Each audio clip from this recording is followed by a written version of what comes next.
Welcome to Eduardo's resort, our quick yet unforgettable family escape on April 16th. We checked in around 3 p.m. and stayed until 8:30 p.m. And let me tell you, it was absolutely worth it. This water park is a hidden gem, featuring a spacious main pool, a dedicated kids pool, an adult pool, and fun slides for both kids and grown-ups. Whether you're looking for thrills or just some chill pool time, this place has it all.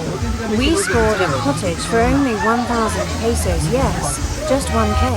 And the best part, it was super close to the pool, giving us the perfect spot to relax and keep an eye on the kids. There are also VIP cottages available, complete with air conditioning and karaoke bars. Perfect for larger groups or those wanting extra comfort. The entrance fee is only 200 pesos per person, making this trip super budget friendly, especially for families. The staff were all friendly and very accommodating. Even though there were a lot of guests that day, they made sure everything was in order. There's more to explore too.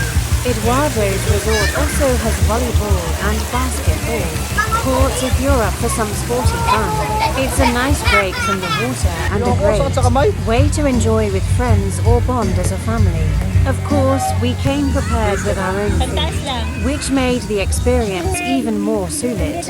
We had our bayon with us, and there were designated areas where we could eat comfortably and enjoy our mini picnic.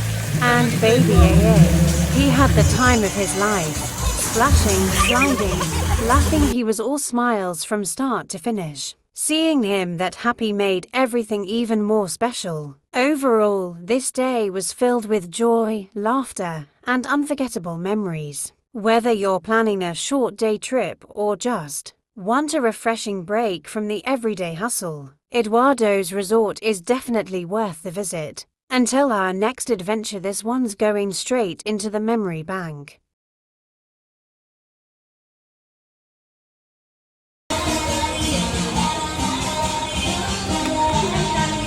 Dadaan ko sa bridge.